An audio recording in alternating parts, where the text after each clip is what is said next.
بەگومان پرۆسەی خوێندنێکەکە لە پرۆسە گرنگەکان هەروڵەتێک بێ بەرەوپێشەوە بڕوات دەبێت گرنگی بە پەروەردە و فێرکردن و پرۆسەی خوێندن بدات.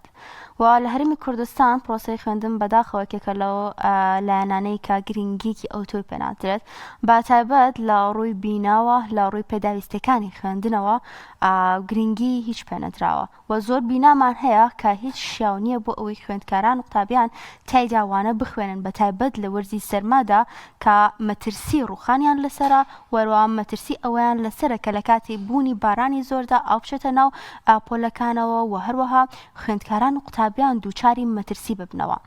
هۆکارەکانی نەبوونی خزمەتگوزاری بە تایبەت لە کەرتی پەروەردەدا چییە و بۆچی گرنگی پێنادرێت و ئایا بوونی پشوو دەکرێت بڵین چارەسەرەکە بۆ ئەوەی قوتابیان لەو مەترسیانەی کە دێنە بەردەمیانەوە لە پرۆسەکەدا بپارێزین یان دەکرێت لە بنەڕەتەوە چارەسەر بۆ ئەم کێشانە بدۆزرێتەوە و لایانی پەیوەندیدار خەمی لێ بخوات کە زۆر جار بە تایبەت لە وەرزی زستاندا نەبوونی تەنانەت ئامێرەکانی گەرمکەرەوە یەکێک لە کێشە سەرەکیەکانی خوێندنگاکان و هەروەها نەبوونی بینایەکی ڕێکوپێک و هەروەها زۆر جاریش ڕێگاوبانەکان بۆ قوتابخانەکان و دەچنەوە ئەوی دەچێتە سەر قوتابخانەکان دووبارە نەشیاون بۆ خوێندکارە.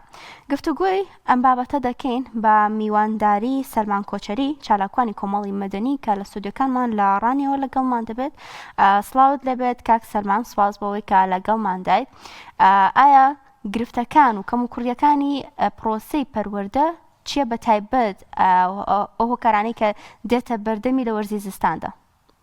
بەناوی خوای گەورە میهرەبان سوپاس بۆ ئێوە و دیاریکردنی ئەو تەوەرەیەکی گرنگە چونکە پرۆسەی پەروەردە گرنگترین پرۆسەیە کە دەتوانین لە ڕێوە کۆمەڵگە بەرەو پێشکەوتن و یاخود بتوانین سێکتەرەکانی تر یاخود ئاڕاستەکانی تری کۆمەڵگە بگۆڕین.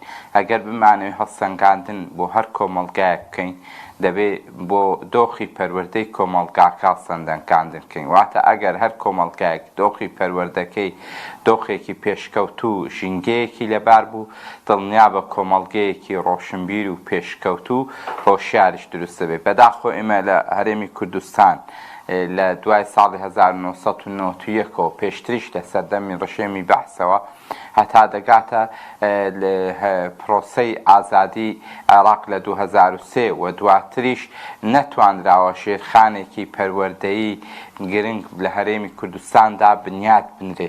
بەدە پرۆسەی پەروەردە تێکەڵ بووە بە کۆی ئەو سیستەمە خراپیە و ئیدارەدانەی لە هەرێم هەیە. بۆیە دەتوانین بڵێین یەکێک ئێستا لە مەترسیدا یەکێک ئێستا لە خراپترین سێکتەرەکان یاخود لە پڕگرفتترین سێکتەرەکان لە هەرێمی کوردستان سێکتەری پەروەردەیە.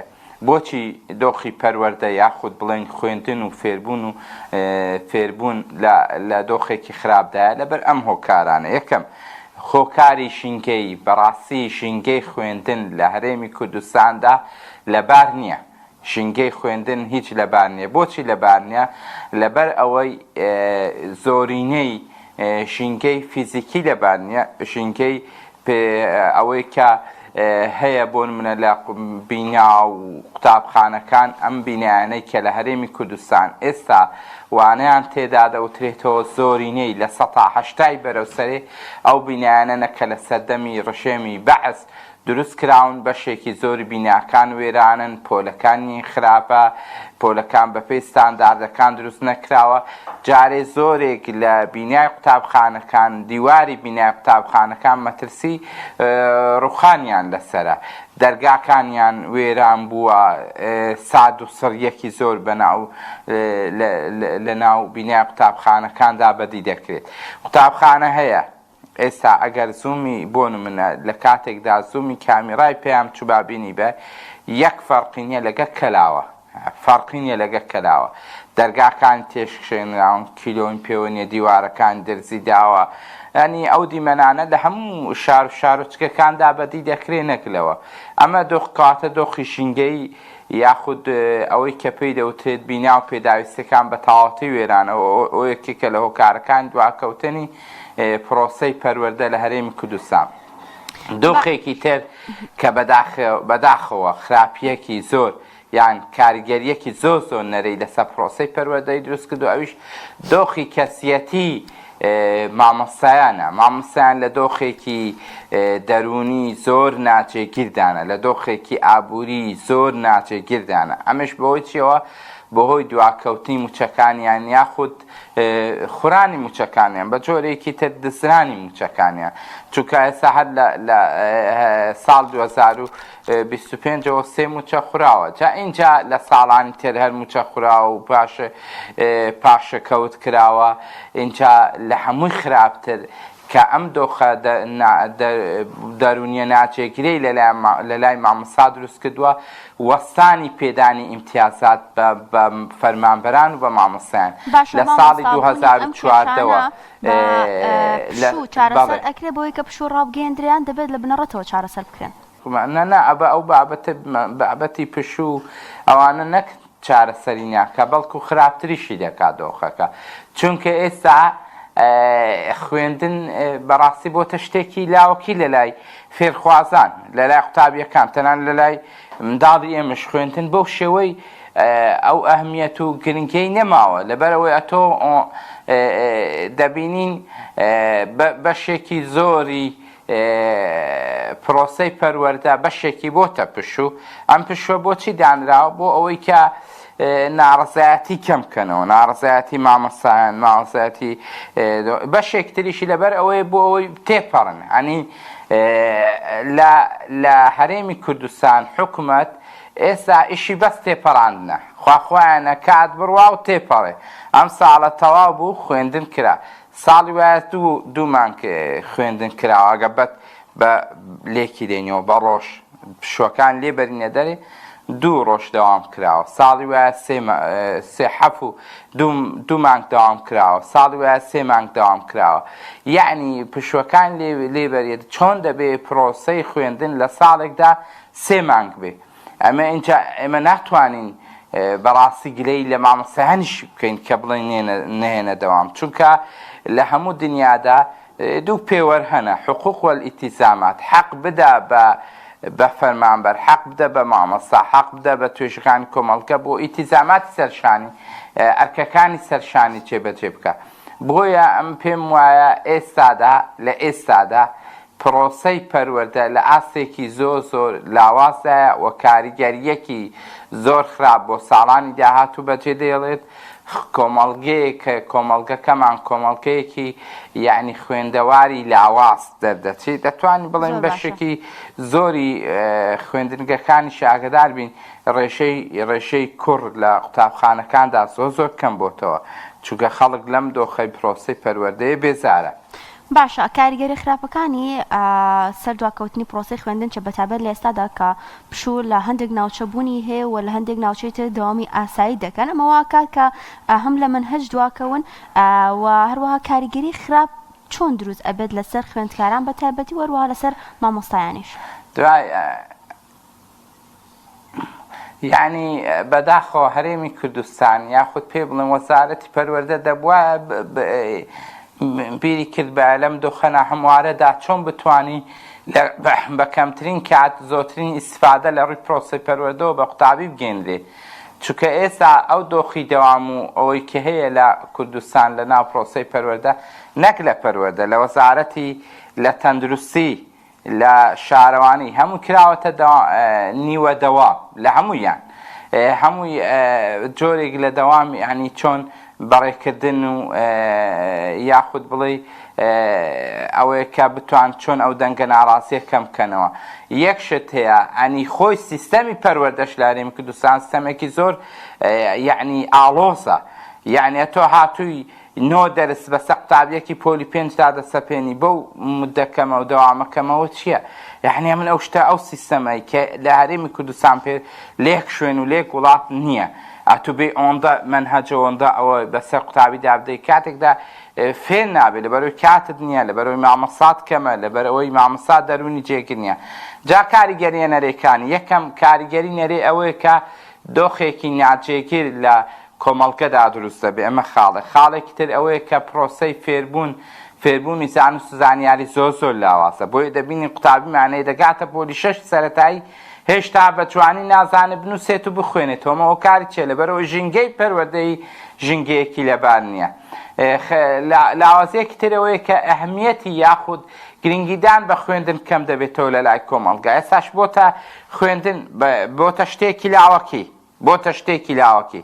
سەدان گەنجمان هەیە تەنانەت لە زانکۆ بووە مەرحەلە چوار بووە زانکۆی بەجێهێشتووە ڕۆشتووەتە دەرەوەی وڵات. سەدان قوتابی هەیە قوتابخانەکەی بەجێ دێڵی وازێنی دەچێت ئیش دەکە چەند بڕۆ لە قوتابخانەکان تەماشا بکە. ئێستا ئەمە بەنمونە لە چواقونە قوتابخانەمان هەیە ئامادەی تەواو داخراوە بە هۆکاری چی؟